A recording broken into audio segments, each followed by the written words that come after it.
Hey there and welcome to Upstart Magazine's third edition of the finals preview show. Unfortunately, we're minus one panellist in Matt Walsh, but I'm joined by Kevin Cheong. How you going there, Kevin? Yeah, good. How are you, mate? Yeah, I'm very well, thank you. We've got some great games and some great games from the finals last week.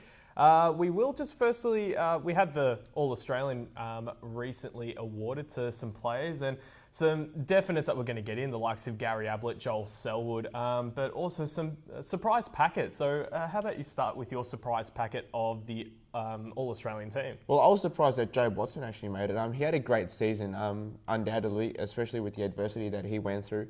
But I thought there were a couple of guys that were really unlucky to miss out, in particular Lindsay Thomas. Wouldn't want to compare Joe Watson and Lindsay Thomas, but Thomas kicked over 50 goals this season. Thought he was really deserving of the spot. Well, how about you? Yeah, absolutely. Lindsay Thomas, I'm pretty surprised didn't make it into the team. Like you say, kicking something over 53 goals for the season. He really specialised that forward role, very similar to what Eddie Betts or Stephen Milne has done in previous years. So I thought he should have been in the All-Australian team. Probably my surprise was Nathan Fyfe. Oh, yeah. I thought he had a great season and well-deserved of an All-Australian call-up. But Jeremy Cameron, I thought full forward. We did pick that one. So I was one up for the upstarters.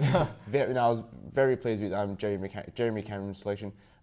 Well-deserved. Really holding up that Giants forward line in a tough year for him. So kudos to him. Yeah, you're right. Holding up that forward line in what is a pretty tough role in such a young team. So that was quite great. But how about we move on to our matches for this weekend? Absolutely. So tonight we have the absolute epic encounter at the MCG. What a game this is going to turn out to be. Hawthorn versus Geelong. Now, Kevin, the Kennett curse, is it going to continue or is it just a completely insignificant thing? Should we just tip Geelong now? That's how it's gone in the past. But I think this is Hawthorn's chance to really break the curse, but we've said that in the past as well.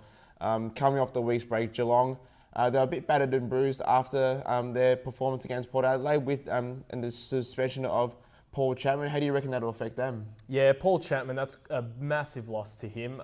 Again, we've seen some controversial bumps over the last couple of weeks with Buddy Franklin and also Ted Richards from the Sydney Swans, but he chose to leave the ground, and if you not necessarily injure an opponent, but if you collect them in the head, then you have to pay the consequences, I think, and it's pretty black and white. But the Chapman absence, not necessarily because of his performance per se, but his finals experience, I think, will be a massive loss for that Geelong team.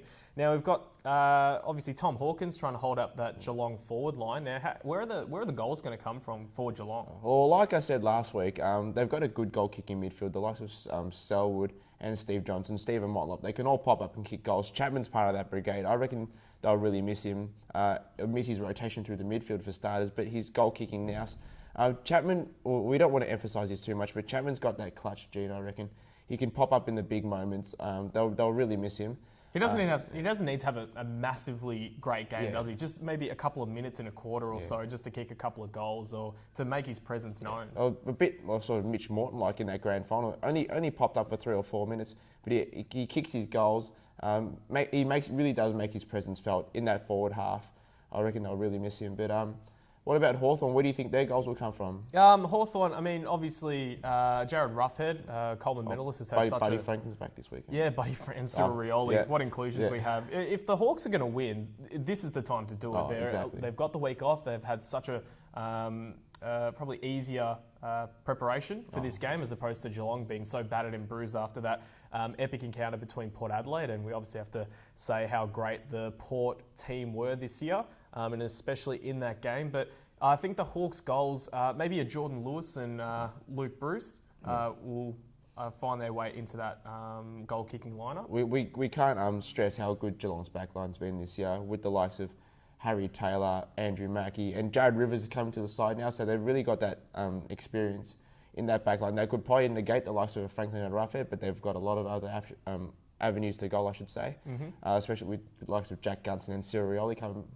coming back into the side. Yeah, it's going to be absolutely amazing, this encounter, and what last few games that we've had, probably almost in single digits, some of those margins. So Hawthorn have had their chances, and like I said before, if they're going to have any chance of doing it, surely it's going to be tonight at the MCG. Now, Kevin, how about we go with a tip and a key player for this match? Can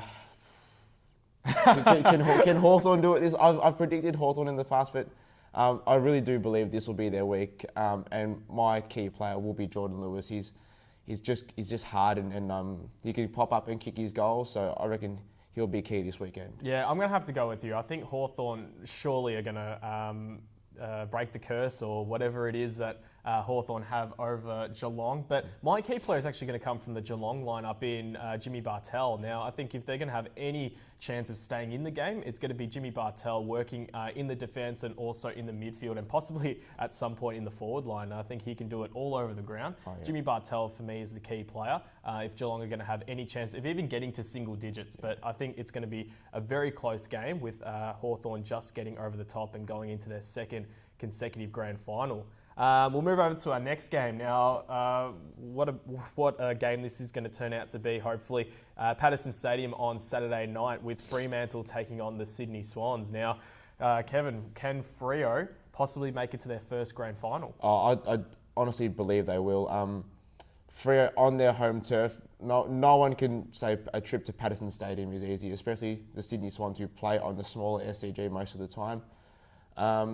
With Ryan Crowley as well, Sydney have a plethora of good midfielders, but Ryan Crowley, he'll be the man to negate at least one of them, if not a few of them. Yeah, you say that it's a pretty tough trip, and obviously it's going to be pretty hard for them to get back into Sydney if in fact the Sydney Swans do get up and win. So maybe their recovery will be quite hampered if they do happen to get up in this game. Also, if Freo do make it through this game, which we'll find out tomorrow, they'll have maybe the easiest run into the grand final for a long time because they'll stay in Freo and they'll only have to travel maybe on the Thursday.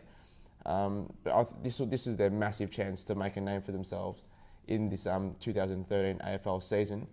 Who do you think Ryan Crowley could go to this weekend? Ryan Crowley. Now, this is an absolutely great question because maybe another omission from the All-Australian team that should have been in there. But Ryan Crowley, just a superb tagger and also could find a bit of the ball himself. But I feel that Daniel Hannebery, he could probably have like 10 to 15 absolutely outstanding possessions. Kieran Jack can definitely rack up the possessions, but I think maybe the quality of Daniel Hannebery's can be more imposing for the opposition. So I wouldn't surprise if he goes off to a Daniel Hannebery. Although in saying that, we had Jared McVeigh with 20 possessions in one quarter, so that's definitely not going to happen. And if it does start to creep up for Jared McVeigh, I think he'll probably head over to him to make sure that he doesn't have the influence of halfback as he did in last week's game against Carlton. Well, I think I'm going to disagree with you. I think Josh Kennedy, I reckon he could possibly go to Josh Kennedy with his just a cumulative effect that he has on the game. Although he did say Jared McVeigh racked up 20 against Carlton in the quarter. So that won't happen with a Ross Lyon coach team, surely. Yeah. Well, I think... especially with Ross, they will suffocate this game as much as they can, and they'll find the avenues to goal on the break with the likes of Ballantyne and Michael Walters getting over the back. So I think it'll be really interesting as to see how Ross Lyon does set up against the Swans. Yeah, absolutely. And who knows the Swans better than Ross Lyon? I know the team has changed a little bit since he's been at St Kilda and now at the Fremantle Dockers. Kurt Tippett, now he did unfortunately suffer an injury very early in the match against the Blues. How costly is this loss going to be for the Sydney Swans? I think I might seem like a Kurt Tippett basher because I did question his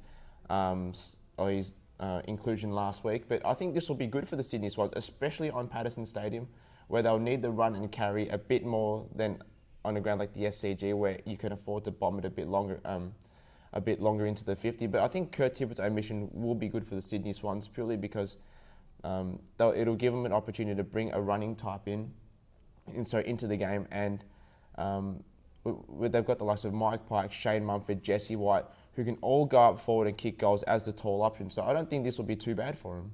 Now, Freo going into their possibly first grand final, how important or how nervous do you reckon the players would possibly be? I think you got to have some nerves leading into the second last week of the season, but they've got a lot of cool heads in the side that can sort of just influence them and say, oh, calm down, it's all right. It's just another game with the loss of Matthew Pavlich, Aaron Sandilands. We can't understate how important these guys are to the Fremantle outfit. And with Ross Lyon as well, Ross Lyon's got a case of being there, done that. I reckon he'll really calm the boys down. Absolutely. Just before we're very close to ending the this match, but I just want to quickly talk about Lewis Jetta. Now, he has such a great few minutes during a match, and I really think that he could pose something, a bit of an X-factor sort of quality in this match. Oh, absolutely. Lewis Jetta, as you saw in the grand final last week, has those moments. Last year.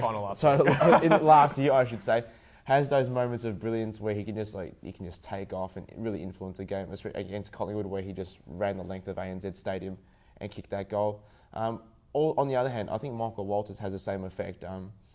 Just has that X factor about him. Can break a game open with his moments of brilliance. I think Michael Walters could do the same for Freo. All right, Kevin, you know the drill. How about we get a tip and a key player for this game? Michael Walters, I got a love affair with the bloke. He'll be the key factor for them, especially with Freo on their home turf. Get the ball over the back into the hands of their small forwards. I reckon they can really influence the game. Freo for me. All right, I'm going to have to say Matthew Pavlich. I think the big skipper will have a massive say in who's going to win this game, and Fremantle by about 20 points, I think, to get into their first grand final. Hopefully, push for their first premiership for the club.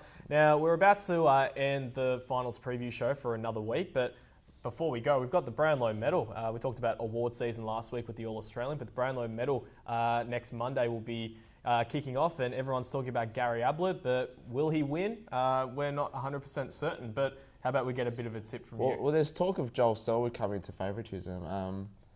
I think it would probably come down to those two. I'm going to pick Gary Ablett, and what's tipping me over that edge is that Gary Ablett doesn't really have blokes taking votes off him. He's been outstanding for the Suns this year. It led them to 7 or 8 wins this season, so he's done a great job. It'll be Gary Ablett for me, and with Joel Selwood a close second. Yeah, I'm actually going to have to go with Joel Selwood. I think everyone's going on Gary Ablett, and no doubt he has had a very successful year. But I think the Geelong skipper, probably capping off an absolutely fantastic season with a Brownlow medal around his neck, would be quite good for him. Yeah. So we do thank you for joining us, and that is all we have time for Upstart Magazine's finals preview show for episode 3. Next week, we'll be previewing the grand final. I hope you join us then. So Kevin Cheong, thank you for joining. Thank you. All right, see you later.